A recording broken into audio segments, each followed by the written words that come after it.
Assalamualaikum warahmatullahi wabarakatuh. Selamat sore Bapak Ibu dan salam sejahtera. Hari ini saya akan menyampaikan yaitu topik cash flow kuadran. Ya, ini ada dalam buku Robert T. Kiyosaki ya, Panduan Ayah Kaya Menuju Kebebasan Finansial. Bapak Ibu, ada 3 pilihan dalam menjalani hidup ini, yaitu yang bekerja sementara 2-5 tahun atau 10-15 tahun tergantung bidangnya. Kemudian pensiun kaya dan makmur. Ya, bisa bebas finansial, bebas waktu, memiliki penghasilan pasif yang lebih besar dari biaya hidupnya. Kemudian yang kedua adalah bekerja mencari nafkah selama 30-40 tahun seperti yang biasanya itu. Kemudian pensiun, dan pensiunnya masih tanda tanya. Apakah enak atau tidak. Gitu ya. Nah, yang ketiga adalah bekerja mencari nafkah sampai akhir hayat, yaitu 40-60 tahun.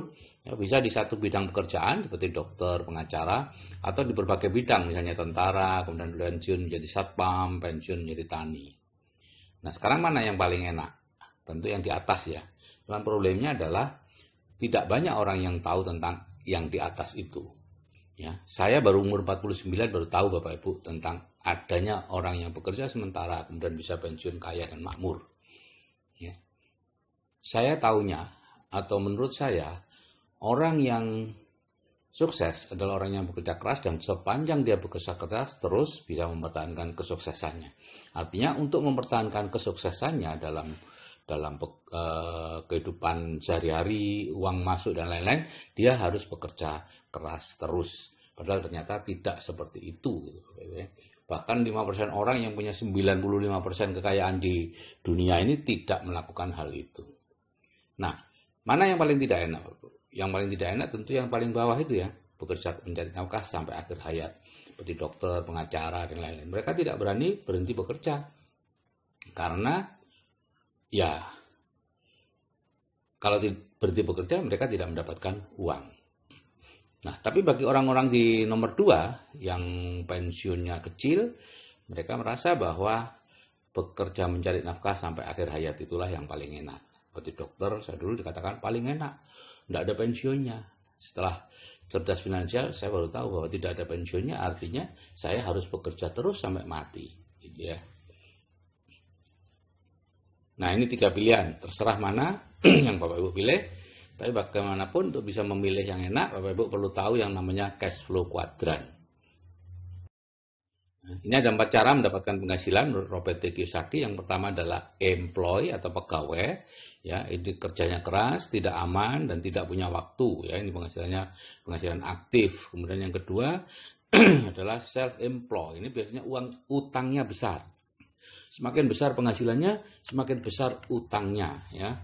Kemudian insufficiency fund, jadi memang tidak memiliki uang, gitu ya, tidak memiliki uang. Nah, 95% orang berada di sini, Bapak Ibu, 5% orang yang 5% kekayaan yang ada di sini, dan bawaannya stres, walaupun orang-orang di luar sana menganggapnya mereka itu orang kaya, gitu ya. Tapi ternyata di dalamnya stres sebetulnya.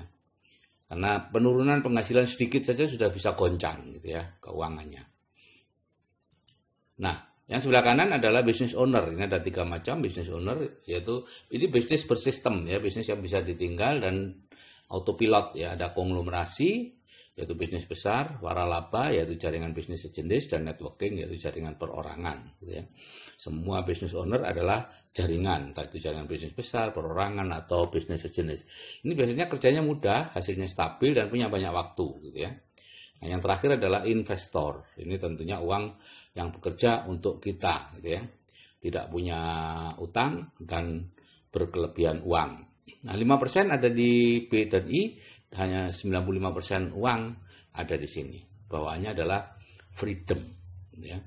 Nah, kita jangan lama-lama ada di sebelah kiri, segera saja pergi ke kanan. Itu menurut Robert T. Kiyosaki. Masing-masing kuadran itu beda karakter dan bahasanya, Bapak Ibu. Employee atau pegawai itu yang orang bekerja kepada orang lain ya, mulai dari direktur utama sampai tukang sapu, itu namanya employee. Biasanya hidupnya dipenuhi rasa takut atau karakternya adalah karakter takut dipecat. Akhirnya takut membuat kesalahan, gitu ya. Takut mengambil risiko dan bahkan kalau parah ya takut mencoba sesuatu, ya. Pokoknya bawahnya takut aja. Sehingga kalau mereka kemudian bekerja sama dengan orang lain di luar sana setelah tidak menjadi pegawai, akhirnya apa-apa yang ditakuti itulah yang akan didatangkan. Ya, karena hukum law of attraction, hukum ketertarikan, apapun yang kita fokuskan itu yang akan datang kepada kita. Jadi banyak risiko akhirnya, karena takut mengambil risiko, justru risiko yang banyak. Takut membuat kesalahan, justru kesalahan yang banyak datang. Yang kedua adalah self-employed. Ini bekerja kepada diri kita sendiri, ada profesional atau pengusaha kecil, yaitu pelaku bisnis, yaitu bisnis yang masih ditangani sendiri. Meskipun yang melakukan itu karyawan Anda, tapi kalau Anda masih perlu ada di situ untuk mengawal, ya Anda masih di pengusaha kecil. Biasanya karakternya tidak percaya bahwa orang lain bisa melakukan sebaik dia. Dan time is money. Ini adalah betul-betul pengejar uang sejati. Ya, yang menukarkan waktunya dengan uang. Kemudian business owner, pemilik bisnis, ini kerjanya ringan, punya banyak waktu luang, dan mereka percaya bahwa banyak orang lebih baik dari dirinya. Yang terakhir adalah investor, uang bekerja untuk kita. Ini berani mengambil risiko dan sabar menunggu hasil. Ya. Nah, karakter masing-masing seperti ini, takut, S tidak percaya, B dan I percaya, berani dan sabar. Bahasanya pun berbeda, cara mereka bicara juga berbeda. Orang-orang kuadran kiri ini, pegawai profesional itu bicaranya tentang hal-hal teknis saja. Teknis mengajar, teknik pengobatan, teknik peternakan. Mereka kalau mau ikut seminar, ya seminar-seminar teknik. Cara membangun rumah tanpa, membeli rumah tanpa ini, tanpa biaya, cara peternak lele, cara membuat bisnis online dan sebagainya. Pokoknya cara. Nah, mereka umumnya tabu bicara uang dan kaya, gitu ya. Nggak tahu, nggak berani. Ya. Bahkan kalau ditanya atau dikatakan bahwa mereka itu mengejar uang, mereka marah. Gitu. Padahal mereka bekerja keras mengejar uang, Bapak Ibu. Gitu ya. Tapi marah kalau ditanyakan. Akibatnya apa? Ya kita mendapatkan apa yang kita fokuskan. Kalau Anda fokus pada pekerjaan, Anda dapatkan pekerjaan. Kalau Anda fokus pada hasil, Anda akan dapatkan hasilnya. Ya, itu hukum law of attraction, ya. Law of attraction hukumnya sangat kuat di semesta ini. Jadi orang ini akhirnya bekerja terus, Bapak Ibu, karena mereka fokus pada pekerjaan. Nah, yang sebelah kanan selalu bicara uang dan hasil, cash flow, penghasilan, omset, keuntungan, cita-cita, harapan. Mereka tidak peduli dengan cara. Bisnis apapun akan mereka ambil sepanjang hasilnya bagus. Akibatnya apa, Bapak Ibu? Yang sebelah kiri ini akan dianggap orang lain kaya, padahal sebetulnya tidak kaya karena tidak punya uang, gitu ya. Yaitu rumahnya besar, mobilnya bagus, karena semua uangnya digunakan untuk itu. Sedangkan uangnya sendiri lari ke kuadran kanan. Sehingga 5% orang memiliki 95% uang di dunia. Gitu. Nah, antara kanan dan kiri itu seperti ada tembok pembatas yang sangat tebal, sehingga nyaris tidak berhasil atau sulit untuk menembusnya, walaupun kita ingin ke kanan. Dan kuadran kiri dan kanan itu seperti bumi dan langit, ya. Kuadran kiri itu yang aktif income itu 95% orang berebut 5% uang. Jadi harus dibagi-bagi kecil-kecil tuh, ya. Kerjanya berat, jadi hasilnya sedikit. Perlu gantian, ada pensiun, ada PHK karena ada tenaga kerja yang baru masuk, gitu ya. Dan makin lama semakin berat dan mahal. Pendidikannya semakin tinggi. Seperti guru, dulu SGB cukup jadi guru, sekarang harus SPD, ya. Sarjana pendidikan. Dokter dulu, dokter umum sudah top markotop tahun 70-an. Sekarang harus konsultan untuk memiliki kehidupan yang seperti dokter umum zaman dulu. Bidan juga begitu. Dulu cukup P2B, sekarang harus S1. Nah, bayangkan anak cucu Anda nanti. Mungkin S1 itu seperti SD dulu.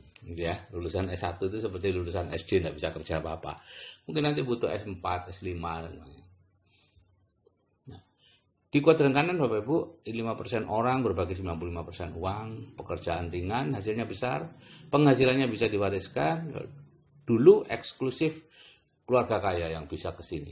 Kalau enggak mungkin bisa. Tapi sekarang ada yang namanya train entrepreneur. Jadi betul-betul kita dilatih untuk ke kuadran kanan. Jadi sekarang bisa, orang biasa seperti saya dulu bisa dari kuadran kiri pindah ke kuadran kanan. Meskipun saya bukan anaknya konglomerat. Nah, cara pindah kuadran seperti ini, kalau yang dulu itu dari employee ke self-employed, ya, ini yang usaha sendiri atau melakukan sendiri, dari employee ke self employed, membangun usaha, kemudian dibuat sistemnya menjadi business owner dan menjadi investor. Ini perlu waktu 20 sampai 30 tahun dan perlu 2 sampai 3 kali bangkrut menurut Robert T. Kiyosaki, dan angka keberhasilannya sangat kecil. Di Amerika Serikat dalam 10 tahun pertama hanya 1% orang yang bisnisnya tetap utuh. Yang lainnya hilang. Nah, cara yang sekarang itu employee dan self-employed itu langsung dididik menjadi business owner, kemudian menjadi investor. Tidak perlu terlalu lama. Ya. Jadi cara pindah kuadran itu terutama adalah merubah pola pikir atau reinstall. Ya. Diencerkan dengan pola pikir orang kuadran kanan. Ya. Kalau dulu tentu harus merantau untuk bisa ketemu dengan orang kuadran kanan, kemudian mengangkat dia jadi mentor, Anda magang kepadanya atau jadi mantu dan sebagainya, barulah Anda bisa kaya. Kalau sekarang Anda cukup merubah pola pikir ini dengan audio terapi bawah sadar yang disiapkan itu. Hambatannya ini Bapak Ibu, yaitu kepercayaan yang salah tentang uang dan kaya. Ya, uang tidak dibawa mati, orang kaya itu dihisap lebih lama dan sebagainya. Itu semua penghambat Bapak Ibu. Gitu ya. Sehingga Anda takut menjadi kaya dan takut punya uang banyak karena uang penyebab masalah gitu ya, sehingga takut. Nah, kepercayaan yang salah tentang penghasilan pasif dan aktif. Dikira kalau penghasilan pasif itu penghasilan tanpa kerja, penghasilan hasil setan yang memperlakukan orang lain seperti budak, bla bla bla bla bla yang negatif-negatif, padahal itu salah sama sekali. Penghasilan pasif adalah penghasilan berasal dari aset yang sudah Anda bangun atau Anda beli sebelumnya. Ya, itu penghasilan pasif. Kemudian ketidaksukaan kepada MLM akibat informasi yang salah. Ya, di Indonesia hampir kebanyakan yang disebut MLM itu sebetulnya bukan MLM tapi money game yang merugikan orang. Sehingga akibatnya apa? Orang menganggap itu MLM. Nah, itulah yang menyebabkan kita tidak suka kepada MLM. Termasuk saya dulu sangat tidak suka kepada MLM. Nah, ini semua adalah disebut mental block bidang keuangan, Bapak Ibu. Ya, dan semuanya ini masuk dari orang lain kepada kita, sehingga kita perlu menghilangkannya. Bapak Ibu sudah punya alatnya dengan SEF, Spiritual Emotional Freedom Technique, atau dengan EFT untuk menghilangkan. Perlu dihilangkan. Misalnya dengan setup, ya Allah, meskipun saya menganggap uang itu tidak bisa dibawa mati, saya ikhlas, saya pasrahkan semuanya kepadamu. Atau ya Allah, meskipun saya sangat benci kepada MLM, karena katanya merugikan banyak orang, saya ikhlas, saya pasrahkan semuanya kepadamu. Itu aja. Ikhlaskan aja, kembalikan kepada Allah, pada Tuhan Anda. Nah, penghasilan pasif itu bisa diwariskan Bapak Ibu ya. Kalau kuadran kiri itu ayah misalnya jadi guru, anaknya jadi dokter, cucunya mungkin kerja di bank. Ya, semuanya tidak bisa meneruskan apa yang sudah dicapai oleh ayahnya. Semuanya harus memulai dari bawah. Sebaliknya di kuadran kanan, ya. Semua bisa meneruskan apa yang dicapai oleh orang tuanya. Kita bisa meneruskan. Sehingga bisa mencapai ke puncak, Bapak Ibu. Itu bedanya. Jadi Bapak Ibu, kalau saya yang berumur saja bisa merubah dari kuadran kiri ke kuadran kanan, gitu ya, dengan cara belajar tentunya. Anda juga pasti bisa, ya. Ini cuma masalah belajar, masalah terbukanya pola pikir dan sebagainya. Oke, saya kira itu yang bisa saya sampaikan. Saya ucapkan selamat sore dan salam sejahtera. Wassalamualaikum warahmatullahi wabarakatuh.